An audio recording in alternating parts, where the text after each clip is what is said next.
Good morning, everybody. Very nice to see you all here this morning, bright and bushy-tailed. Right. What I'd like to do is first start with some acknowledgements. As you know, Tony Conway is the rhino management group coordinator in KZN, so he has a major role in the production of what we're going to see today and the supervision of what happens to rhino in the province. And John Craigie is the back room boy who captures all the data, and particularly with the private landowners, he every year undertakes a survey of rhino on private land, so he plays a key role in what we're going to see in the slides to come. The other important group of people that we've got to acknowledge, I think, are the field staff, the management staff, the operational staff, from Cedric's department all the way through to the game guards on the ground. If it weren't for them, we wouldn't have the kind of data that we've got to use for management decision-making in the province. And then finally, just to acknowledge the role of BREP, the Black Rhino Range Expansion Program, WWF BREP. You'll see the kinds of results we've achieved with the partnership that we have with them in terms of the expansion and growth of the black rhino population in the province. Right, down arrow. Here we go. Okay, so what I'm going to do is just quickly go through the conservation visions for both species, look at the methods that we use in collecting the data that I'm going to present in a summarized form today, looking at the status trends, and then look ahead at what we think are the critical steps in the future management of rhino in the province. Both black and white rhino have management strategies which have conservation visions and pretty carefully worded goals for the populations, down to the target, the size of population that we think we can support in the province. So that's based, the target or the number for each is based on an estimation based on the density that they can achieve in the suitable habitat and the amount of suitable habitat that there is in the province for these species. So, and in the strategies, we outline how things should be monitored, and in the case of black rhino, we've got a very detailed monitoring plan that we use to collect the data in a specific standardized form. Important thing that you need to recognize, and Tony asked me to emphasize it, is everybody talks about rhino. What is the status of rhino? And they don't, many people, and even deer talk about rhino. They, in all the reports you hear, they don't split them into two species. It's like saying, well, what is the status of antelope in the country? You know, we've got these two species that at a political level and even at a public level, people aren't acknowledging that we've got two completely different animals with completely different biologies and statuses. As you can see, the black rhino is critically endangered and white rhino is only near threatened, okay? And this has great implications for both monitoring and management. So you'll see I'll treat them separately throughout this presentation. The methods in terms of how we monitor the population parameters of these two species are fairly similar. It's much more detailed in the black rhino. Black rhino, the KZN population, we run, each reserve has a database, and each animal in the reserve is ear-notched. It's known either by being individually recognized or by association. So if it's a young animal that has not yet been ear-notched or made identifiable, it's known by association. With white rhino, we rely on sampling techniques in large populations to determine the population size. So whilst the black rhino population is individually known, the white rhino population is going to be an estimate with a confidence interval around it. The important thing is, in order to try and track what's happening to our populations, we get management to report on the status of their populations 3 times a year. First, an interim report in June, another interim report in November, and then a final report at the end of the year that normally comes in December, comes to us in February, but is for the calendar year. In the case of private properties, on black rhino, the black rhino are only on what we call BREP sites, the black rhino range expansion sites. They report in exactly the same way, 3 times a year, to the Ezemvelo Rhino Management Group. The data is captured in the protected area database and then transferred into a provincial database. On the side of the white rhino status data comes from the reserves, the state protected areas. It comes 3 times a year at our reporting intervals, and on the private and communal lands, it comes in once at the end of the year, and that's the survey that John Craigie is involved in each year. Right. So what's happened to black rhino over the last 15 or so years, 13 years? So the black rhino range expansion program started in 2004, and you can see that is indicated with the first little yellow spot on top of the green spot. The green spots are what is in state protected areas, and the yellow is what is on private land. And what you can see is that overall the population has grown. It grew at about 2 to 2.5% for this period. The batteries are running out on this, I'm afraid. It grew up until about 2012. Thank you. Up to 2012, and then it's flattened off and stabilized now, and I'll talk a little bit about that. And you can see the proportion of animals that exist on private property has grown, and it's declined in protected areas. And largely this decline is a result of the impact of harvesting on those populations. When you start harvesting a population, you expect it to decline and stabilize at a level which is compatible with the rate that you're harvesting it. And what we're trying to do in protected areas is harvest our populations at 5% per annum. So we expect that decline to take place and the populations to stabilize, and that's exactly what they have done in this situation here. You can't really see what's happened on private land in this graph here, but I've blown it up here on the graph on the right, and you can see with the introductions and organic growth on private property, that population has grown very rapidly at about 5 to 6% per annum, and it's now stabilized because we've run out of private land to put them on. And this is one of the problems why we've had this stabilization in the province. Okay, so our worst enemy, poaching.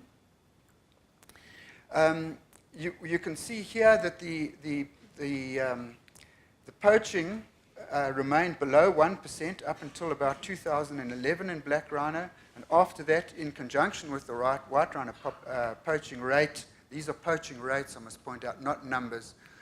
That's another anomaly of the way DEA actually report things. They report numbers and not rates. Numbers are meaningless if you don't know the size of the population. So what I've reported here is a rate. What in our strategy we've said for black rhino, because its growth rate is slower than white rhino, we kind of said that anything over a 1% poaching rate is something that we should be really alarmed about, okay? Because that's going to start having a major impact on the growth of this population. You can see that our 1%, and we call it never exceed threshold, our 1% never exceed threshold has been exceeded every year since 2012. And this, I've put this in for you because this is the rate so far in 2017. That's up to the end of October, okay? So we've got another 3 months to go, so we're kind of expecting it to be up here if it carries on at the same rate through the year. The important thing to note, though, is that it's never exceeded the R max of the population, the maximum rate at which the population can grow, which is 9%. So it's not all doom and gloom. I'm not saying this level of poaching is good. I'm saying it's very bad. But certainly, it's not having a major impact on the population yet. But I think the point I want to make is that this can change very rapidly. We just have to have another shift or another thrust from the buyers or big orders or whatever, and they could get in and really do some damage to this population. So the achievement of our vision and the population target of 750 in KZN is largely limited by the ability of both private the ability of the province as a whole, both private and state, to secure enough suitable land for black rhino. Okay, we're limited. We're stuck at this level now. Unless we get more land to put rhino on that we can secure, we're going to be stuck at this level pretty much forever. Poached mortalities will affect the rate at which the target can be achieved, but it shouldn't affect the achievement of our target if we can set aside enough land for rhino, for black rhino. Right, let's move on to white rhino. This is a slightly different story. The provincial status is, as at the end of 2016, was 2,865. The important thing there is that you can see, this has also gone flat, by the way. The important thing there is that the population increased, and we hit our target level of 3,500 in 2012. And since 2012, the population has gradually declined. And this is the picture in state protected areas. So it peaked again around 2012 and 2013. It's declined. And similarly, on private land, we've had an increase to pretty much a threshold there, and it looks like it's starting to decline now. So we've got to ask ourselves, what is the cause of this decline? So there's the decline, 5% per annum since 2012. The poaching rate has increased again, got to our threshold, our poaching acceptable maximum allowable threshold in white rhino is 2% per annum. It achieved that in 2012 and has increased very rapidly. And you can see already in white rhino in 2017, we have exceeded the last greatest one in 2016. Okay, so our rate at the moment is 6%. And bearing in mind that the R max of white rhino is 10 to 11%, we're approaching that threshold when poaching will actually be the cause of a decline in this population, and a continuous decline, not just a decline in 1 year. And I just thought this figure was an interesting one when you think that what Ezemvelo's budget is. This is what we lost, what Ezemvelo lost in terms of potential revenue from white rhino, 43 million rand. This year, it's already 55 million rand. Okay? And if and I'm sure Pelham's going to say it, if we had a trade in rhino, then we might actually be able to plow some of that back into conservation and turn this situation around. Right, but there are other sources of losses in the province on white rhino, and hunting is one. This is the trophy hunting and what's happened to trophy hunting over the last 12 years. You can see there, overall, there's been a decline. It's been up and down, but overall, there has been a decline, and it only accounts now for only 0.23% of the population. So when you hear the NGO groups whinging and moaning about hunting and stopping hunting and that sort of thing, there's no issue here. I don't have an issue with that kind of offtake. In fact, I don't even have an issue with an offtake that is up there. It's sustainable. But interestingly enough, so there's been a gradual decline in the overall hunting offtake, But this is what happened to the live removals from the population, both nationally and internationally. Okay, you can see that after the 2012 major upsurge in rhino poaching in the province, many people started exporting their rhino out of the province. And that was one of the major causes of the initial decline in the province. And if you look at that there, the number of white rhino losses, if I combine poaching with all of the other sources, hunting and so on, you can see that peak here is when, and it was right up here, near 7.5%, close to 8% of the population was being removed. You can see that initiated this decline now. One of the important things during that period was a lot of private landowners actually got out of rhino. There were people with 1s and 2s and 3s, and they thought, well, the cost of looking after these rhino is much greater than what I'm getting out of them, so why don't I just stick them on the sale, send them to the Free State or whatever, get rid of them, and my costs come down. And from a conservation point of view, it's not that bad, because these small populations don't contribute much to the meta-population. So one can see that there's a shrinking of the population. First, there's attrition of these small populations, and the other attrition, of course, that is mounting is the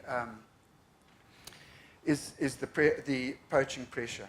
Okay, so total losses peaked in 2013, but it's never exceeded the RMAX of 11%. And although we did achieve our vision of 3,500 in 1 year, again, it's limited now by the availability of secure land and by a poaching rate, which now is exceeding 2%. So if it's constantly above 2 to 3 to 4%, it's going to bring the population down, and hopefully, if that rate of removal doesn't increase beyond that, it will stabilize at a level that is going to be able to maintain the production or the removal, either live or by poaching, into the future. So it's not all doom and gloom, but we're sitting on a knife edge.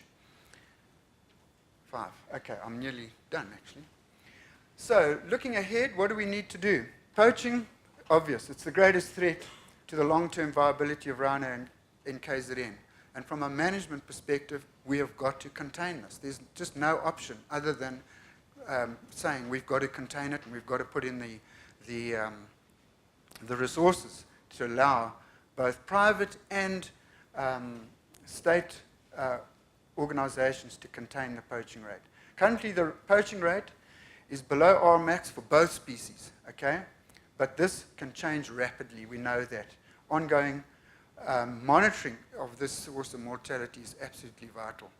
The interesting thing is that, and this is another thing that comes up if one looks at the data carefully, and I'll mention it in passing, is that it appears that black rhino are a bycatch of white rhino poaching. So guys, poaching a white rhino is like hitting a barn door with a banjo.